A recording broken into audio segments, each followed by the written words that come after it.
The worn leather tool belt hung from my waist like a familiar weight as I knelt beside the broken ambulance. Rain soaking through my coveralls. Steam rose from the cracked radiator hose. And somewhere inside that white vehicle, a stranger was fighting for their life. My boss had already screamed the ultimatum across the garage: lot fix this ambulance and lose your job. Or let someone else handle it and keep paying rent. The paramedic's desperate eyes met mine through the downpour. "Please," she whispered, clutching a blood pressure cuff. "We're losing her." I reached for my wrench. 20 minutes earlier, I'd been elbow deep in the engine of a rusted pickup truck, trying to coax life back into its failing transmission. The familiar rhythm of wrench work had become my meditation over the past 3 years. The only time my mind stopped racing through unpaid bills and worry about Emma. My 12-year-old daughter deserved better than mac and cheese for dinner 4 nights a week. Better than wearing the same 3 outfits to school while her classmates flaunted new clothes each season. "Mitchell," Gary's voice cut through the garage like a saw blade. "You almost done with that transmission?" "Mrs. Hendricks is picking up her truck at 4. And it's already 3:30. I wiped grease from my hands with an oil-stained rag. "Just finishing up the final adjustments. She'll be good to go." Gary Romano had inherited Romano's auto from his father. But unlike the old man who treated his mechanics like family, Gary saw us as expenses to be minimized. The economy had hit everyone hard. But Gary's solution was always the same: work faster. Charge more. Cut corners where possible. That's when we heard the sirens. The ambulance came screaming down Oak Street, its emergency lights painting the gray afternoon in urgent reds and blues. Instead of continuing toward Mercy General Hospital, it lurched into our parking lot, steam billowing from under its hood like smoke signals of distress. 2 paramedics jumped out, 2 young women with dark hair pulled back in a tight ponytail, and an older man who moved with the efficiency of someone who'd seen every kind of emergency. The woman ran to our garage entrance, while her partner stayed with their patient. "We need help," she called out, breathless. "Engine overheated. Radiator blue. We've got a critical patient who can't wait for another unit." I was already moving toward my tool belt when Gary stepped between me and the door. "Not our problem," he said, his voice flat. "Call dispatch. They'll send backup." The paramedic's face went pale. Backup is 25 minutes out. This patient doesn't have 25 minutes. Through the open ambulance doors, I could see the silhouette of someone lying motionless on a stretcher, connected to machines that beeped with increasing urgency. The older paramedic was working frantically, his movements sharp with controlled panic. "I can fix it," I said, reaching for my tool belt. "Radiator hose replacement. Maybe 15 minutes." Gary grabbed my arm. "You walk out that door to help them? You're fired. Mrs. Hendricks' truck isn't finished. And we've got 3 more cars scheduled for today. I'm not paying you to be a good Samaritan." The garage fell silent, except for the distant sound of medical equipment from the ambulance. Tony, the other mechanic, stopped his work on a brake job and watched us with nervous eyes. Maria at the front desk had paused her phone conversation. I looked at Gary's hard face, then at the paramedic, whose desperate expression told me everything I needed to know about their patient's condition. Somewhere inside that ambulance, a human being was dying while we stood here calculating profit margins. "Emma needs her father to have a job," Gary continued, his voice softer, but no less threatening. "Think about what's really important here." That's when I heard a sound that cut through all the practical considerations and economic realities. From inside the ambulance came a weak voice, barely audible, but unmistakably scared. "Am I going to die?" The question hung in the air like a prayer. I unbuckled my tool belt and headed for the door. "Mitchell," Gary shouted behind me. "I mean it. You help them. Don't bother coming back." The rain hit me like cold reality as I jogged across the parking lot, tool belt bouncing against my hip. The female paramedic name tag read, Sarah Chen. Met me halfway. "Thank you," she breathed. The hose split about 2 miles back. We were trying to make it to the hospital when the engine finally gave out. I popped the hood and immediately saw the problem. The upper radiator hose had burst, probably from age and pressure, sending coolant spraying across the engine compartment. Steam still rose from the hot metal. But the repair was straightforward if I had the right parts. I need a 3/4-inch radiator hose. I called back to the garage. "Tony, check the parts room." Gary emerged from the office, his face red with anger. "Mitchell, I'm not playing games here. Neither am I," I replied, already loosening the clamps on the broken hose. "Tony, that hose." Tony looked between Gary and me, clearly torn. After a moment, he disappeared into the parts room and returned with the hose I needed. The older paramedic, Rodriguez, according to his badge, appeared at my shoulder, blood pressures dropping. He said quietly, "We need to move soon." My hands worked automatically. Muscle memory from 20 years of fixing engines, guiding me through the repair. The old hose came off easily, split along its length like a broken promise. The new one slid into place with the satisfying precision of a puzzle piece finding its home. "Try starting her up." I called to Rodriguez. The engine turned over once, twice, then caught with a healthy rumble. The temperature gauge stayed in the normal range. The repair would hold. Sarah Chen squeezed my shoulder as she climbed back into the ambulance. "I don't know how to thank you. Just get them to the hospital," I replied. The ambulance pulled away, with its sirens wailing again, disappearing down Oak Street toward Mercy General. I stood in the rain, watching their red and blue lights fade into the gray afternoon, knowing I'd just watched my job disappear with them. The silence that followed was deafening. Gary stood in the garage entrance, arms crossed, rain dripping from the overhang above his head. Tony had returned to his brake job, but I could see him glancing over nervously. Maria pretended to organize paperwork, but her attention was clearly on the confrontation unfolding in the parking lot. 15 years, I said, walking back toward the garage. 15 years I've worked for your family. And 15 years you've known that customer vehicles come first? Gary replied, "No exceptions. Someone could have died. Not our responsibility. We're a garage, not an emergency service." I stood there dripping, feeling the weight of what had just happened settle around my shoulders like a heavy coat. At 41, starting over wouldn't be easy. Millfield was a small town with limited opportunities, and Gary had connections throughout the local automotive community. His word could make finding another job difficult. "Get your things," Gary said, turning back toward his office. "I'll have Maria prepare your final check."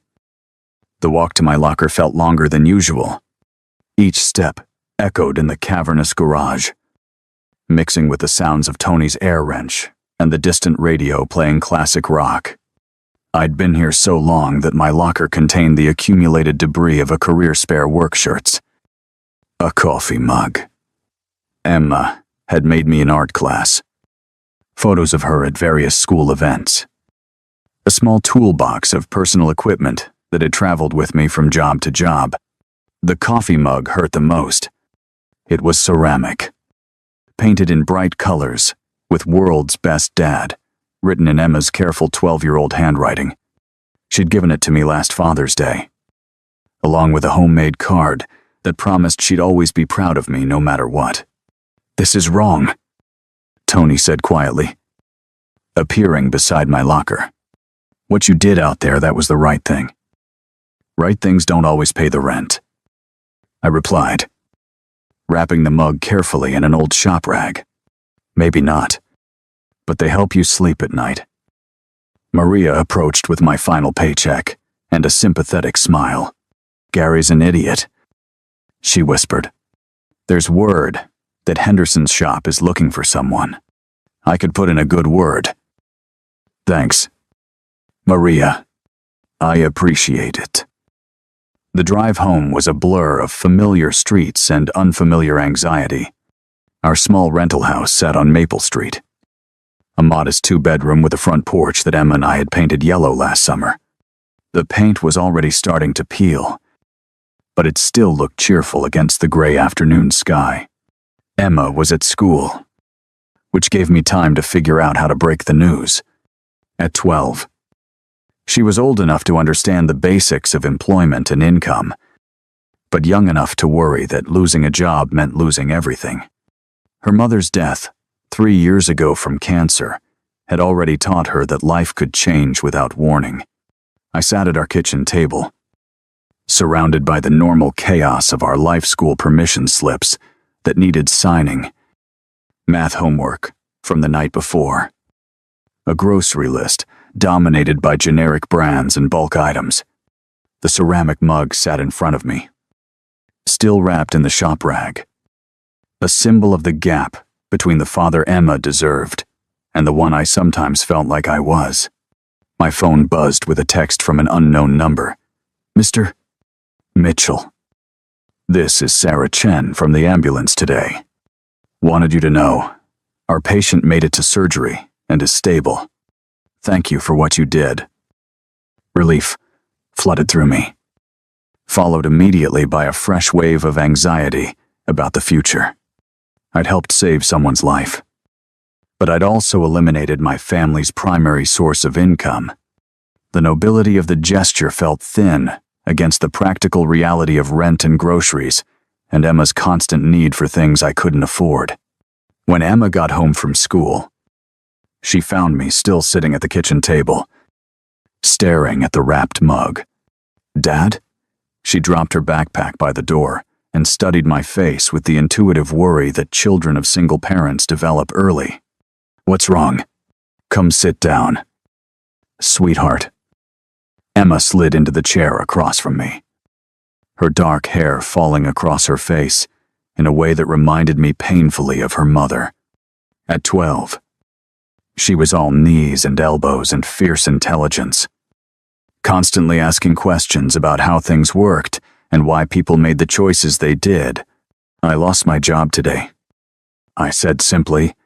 Her face went through a series of expressions: surprise, confusion, then worry. "What happened?" I told her the story, leaving out Gary's threats and my own fear about our financial situation. I focused on the choice I'd made and why I'd made it, hoping she'd understand that sometimes doing the right thing comes with a cost. When I finished, Emma was quiet for a long moment. Then she reached across the table and unwrapped the ceramic mug, running her fingers over the painted letters. "You saved someone's life," she said finally. "I fixed an ambulance. The paramedics saved someone's life." Same thing. Her voice carried the absolute certainty that only 12-year-olds possess. "Mom always said that helping people was the most important job anyone could have. Your mom was right about a lot of things. She was right about you being the world's best dad, too." That night, after Emma had gone to bed, I sat on our front porch, watching the neighborhood settle into evening. The yellow paint on the porch rail was definitely peeling, and the front steps needed repair. But it was home. I'd bought this house right after the divorce from Emma's mom, hoping to give her stability during the custody transition. When cancer took her mother 2 years later, this little house became the entire foundation of Emma's world. My phone rang. Another unknown number. Hello? Is this Jack Mitchell? The voice was crisp. Professional. With a kind of confidence that suggested expensive suits and corner offices. Yes. Who's this? My name is Catherine Morrison. I'm calling about the incident this afternoon with the ambulance. My stomach dropped. Had something gone wrong? Had the repair failed on the way to the hospital? Is the patient okay? I asked quickly. The patient is fine. Mr. Mitchell. In fact, that's why I'm calling. I understand you were terminated from your employment because you chose to help the ambulance crew. Word travels fast in a small town. It does indeed. Mr. Mitchell, I'd like to meet with you tomorrow morning, if possible. Are you available at 10 o'clock? I frowned. Can I ask what this is about? I think that conversation would be better held in person. I'll be at Mercy General Hospital. Room 412. Please ask for me at the information desk. The line went dead before I could ask more questions. I stared at my phone, trying to process this strange end to an already surreal day. Who was Catherine Morrison? And why did she want to meet about the ambulance incident? The next morning, I dressed in my best clothes, which wasn't saying much. Clean jeans. A button-down shirt Emma had given me for Christmas, and work boots that I'd polished until they looked almost respectable. I left Emma with Mrs. Patterson next door, telling her I had a job interview without mentioning the mysterious phone call. Mercy General Hospital was a maze of white corridors and antiseptic smells. The information desk directed me to the 4th floor, where I found room 412 guarded by 2 men in expensive suits who looked like they spent their time in gyms rather than offices. Mr. Mitchell, one of them stepped forward. Miss Morrison is expecting you. The hospital room beyond was clearly not standard issue. It was spacious and bright, filled with flowers and equipped with amenities that suggested either excellent insurance or significant personal wealth. A woman sat propped up in the adjustable bed, and despite the hospital gown and obvious signs of recent medical trauma, she radiated the kind of presence that made rooms feel smaller. Catherine Morrison was probably in her early 60s, with silver-gray hair and sharp blue eyes that seemed to catalog details for future reference. Everything about her suggested success and authority. From her perfect posture, despite being in a hospital bed, to the way she commanded attention without saying a word. Mr. Mitchell, she said, her voice carrying the same crisp confidence I'd heard on the phone. Please, sit down. I took the chair beside her bed, immediately feeling out of place in this world of obvious wealth and power. I want to thank you, she continued, for what you did yesterday. You were in the ambulance? I was. Heart attack during a board meeting. The paramedics said that without your repair, they wouldn't have reached the hospital in time. She paused, letting that reality settle between us. You saved my life. Mr. Mitchell. I shifted uncomfortably. I just fixed a radiator hose. The medical team saved your life. A slight smile touched her lips. Modest. I like that.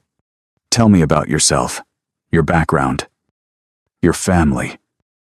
The request seemed odd, but something about Catherine Morrison's direct manner made evasion feel pointless. I told her about Emma, about losing my wife to cancer, about 15 years at Romano's Auto, and the choice that had cost me my job. You have a daughter, she said when I finished. It wasn't a question. Emma. She's 12. And now you're unemployed because you chose to help a stranger. It was the right thing to do. Catherine nodded as though I'd confirmed something important. Do you know who I am? Mr. Mitchell. I shook my head. Catherine Morrison, CEO of Morrison Motors. We manufacture automotive parts for most of the major car companies in America. Our headquarters is about 30 miles from here, and we employ nearly 3,000 people. The name clicked.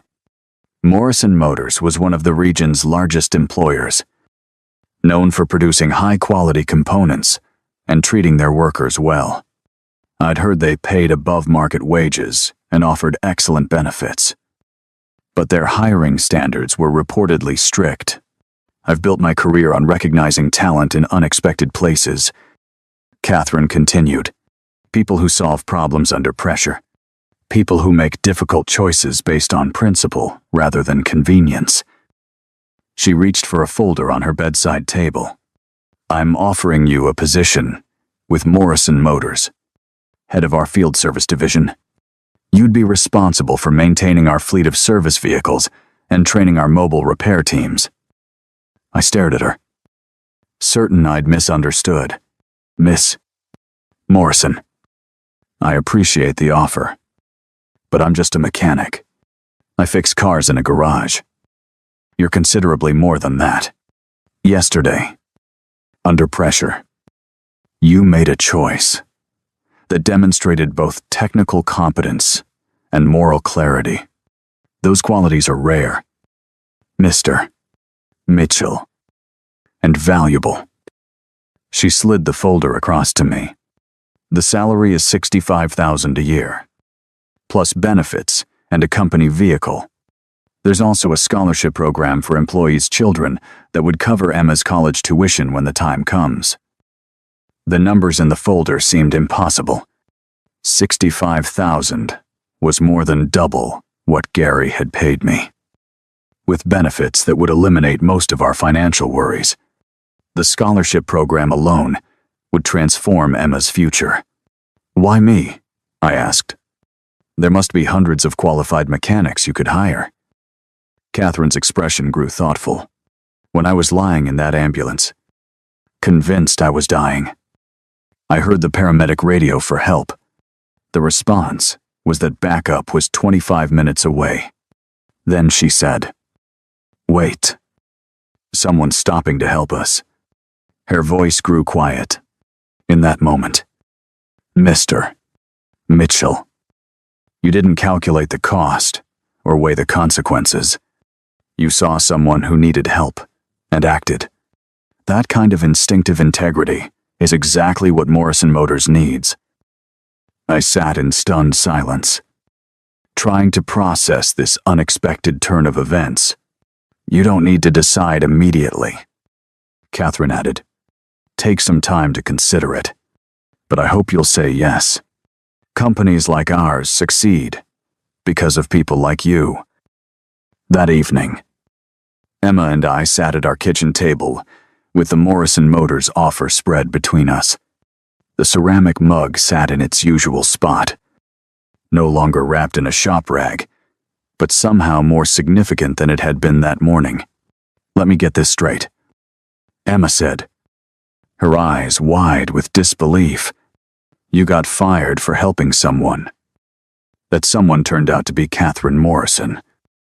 And now she's offering you a job that pays more than twice what Mr. Doe Romano paid you. That's about the size of it. And you're hesitating because Isayad, it doesn't feel real. Yesterday I was getting fired from an auto shop. Today I'm being offered a corporate position by the CEO of Morrison Motors. Emma studied me with the serious expression she'd inherited from her mother. Dad, do you remember what Mom used to say about opportunities? My chest tightened at the mention of Sarah. What did she say? That opportunities come disguised as problems. That sometimes the worst thing that happens to you opens the door to the best thing.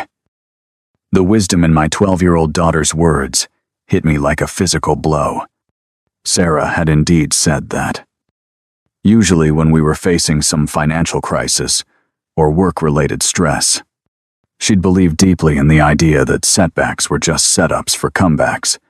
She also used to say, Emma continued, that doing the right thing always costs something, but not doing it costs more. That night, I called Catherine Morrison's number and accepted the position. 6 months later, I stood in the Morrison Motors corporate headquarters, looking out the window of my new office at the sprawling facility below. The transition from garage mechanic to division head had been challenging, but rewarding. My team of mobile repair specialists served clients across 3 states, and our response times had improved by 30% since I'd implemented new dispatch protocols based on my experience with emergency repairs. The irony wasn't lost on me that my expertise now came from years of working under pressure, first in the Army, then in civilian garages where time was always money and mechanical failures meant missed work or stranded families. The skills that Gary Romano had seen as just another pair of hands were valued here as strategic assets. Emma had flourished too. The financial stability allowed her to join the school robotics team and take piano lessons, opportunities that would have been impossible on my old salary. More importantly, she seemed to carry herself with a new confidence, no longer worried about whether we could afford basic necessities. Mr. Mitchell? My assistant's voice came through the office intercom. Miss Morrison would like to see you in her office. Catherine's corner office occupied the top floor of the building, with floor-to-ceiling windows that offered a commanding view of the surrounding valley. She was standing at one of those windows when I entered, wearing a sharp business suit that spoke of full recovery from her heart attack. Jack. She greeted me with a warm smile. How are things in field services? Good. The new training program is showing results. Response times are down. Customer satisfaction is up. I've seen the reports. Impressive work. She gestured to a chair in front of her desk. But that's not why I asked you here. I sat down, curious about her serious tone. Morrison Motors has been approached by several companies about acquisition. She began. Good offers, but they would likely result in significant changes to our operations and employment. My stomach clenched. After 6 months of stability, was I about to lose another job? Catherine must have seen my expression because she quickly continued. I'm not planning to sell, but these approaches have made me think about succession planning. I'm 62 years old, and while my health is good now, that heart attack was a wake-up call. She returned to her desk and pulled out a thick folder. I'm creating a new position, Vice President of Operations. Someone who understands both the technical side of our business and the human side. Someone who makes decisions based on principles rather than just profit margins. The folder landed on her desk between us, with the weight of significance. I'm offering you the position, Jack. I stared at her, feeling the same disorientation I'd experienced 6 months earlier in her hospital room. Miss Morrison, I've been here 6 months. I'm still learning how corporate operations work. And in those 6 months, you've transformed an entire division. More importantly, you've demonstrated the same qualities that made me hire you in the first place, the ability to see what needs to be done and do it, regardless of conventional wisdom or political considerations. She opened the folder and slid it toward me. The position comes with significant responsibilities. You'd be involved in all major operational decisions, and eventually, you'd be positioned to succeed me as CEO when I retire. The numbers on the salary page made my head spin. It was more money than I'd ever imagined earning, with benefits and stock options that would secure Emma's future and mine. This is incredible, I said finally. But why me? You must have dozens of executives with MBAs and years of corporate experience. Catherine leaned back in her chair, her expression thoughtful. Do you know What most executives would have done in your situation 6 months ago, when faced with the choice between helping that ambulance and keeping their job? I shook my head. They would have calculated the risk, weighed the potential consequences, considered the impact on their career trajectory. Her voice grew firm. You didn't calculate anything. You saw someone who needed help and acted. That kind of instinctive integrity can't be taught in business school. Jack, it's either part of who you are, or it isn't. She stood and walked back to the window. The automotive industry is changing rapidly. Electric vehicles, autonomous systems, new safety regulations. Companies that don't adapt quickly enough won't survive. But adaptation requires more than just technical innovation. It requires leaders who can make difficult decisions under pressure, who can see beyond quarterly profit margins to long-term sustainability. She turned back to face me. I believe you're that kind of leader. That evening, I found Emma in her room, working on a science project about renewable energy systems. Her desk was covered with diagrams and calculations, and she had that intense focus she'd inherited from her mother, the ability to lose herself completely in something that captured her interest. How was work? Dad? She asked, without looking up from her project. Interesting. Miss. Morrison offered me another promotion. That got her attention. She turned in her chair, studying my face with those keen eyes that seemed to see everything. Vice President of Operations. I continued. Eventually, maybe CEO. Emma was quiet for a long moment, processing this information with the same serious consideration she applied to her science projects. Are you going to take it? She asked finally. I don't know. It's a big responsibility, making decisions that affect thousands of people's jobs. Emma nodded thoughtfully. Mom used to say that the biggest responsibility isn't having power over people, but using that power to help them. Once again, my daughter's wisdom caught me off guard. Sarah had indeed said something like that. Usually, when we were discussing politics or business news, she'd believe that leadership was fundamentally about service, about using whatever influence you had to make things better for others. You helped save Miss Morrison's life. Emma continued. Now she wants to help you save other people's jobs. Seems like the right kind of circle. The next morning, I accepted Catherine's offer. 1 year later, I stood in the same garage bay where my journey had begun. But this time I wasn't there as an employee facing termination. Morrison Motors had acquired Romano's Auto as part of our expansion into comprehensive vehicle services, and I was there to oversee the transition. Gary Romano sat across from me in the small office where he'd fired me 18 months earlier. Looking older and more worn than I remembered. The acquisition had been his eye-to-mounting debts, and increased competition had made independent operation unsustainable. I never thought I'd see you sitting on that side of the desk, he said, his voice carrying a mixture of resentment and grudging respect. Neither did I. I replied honestly. The paperwork was straightforward. Morrison Motors would retain all current employees, upgrade the facility, and integrate Romano's services into our broader network. Gary would stay on as shop manager, reporting to the regional supervisor. About what happened, Gary began, then stopped, seeming to struggle with the words. It's in the past. I said, No, it's not. He looked out at the garage floor where Tony was explaining new procedures to a group of Morrison technicians. I was wrong. What you did that day was the right thing. I let fear make me stupid. He pulled out a manila envelope and slid it across the desk. Found this in the old files. Thought you might want it. Inside the envelope was a customer service evaluation from 5 years earlier.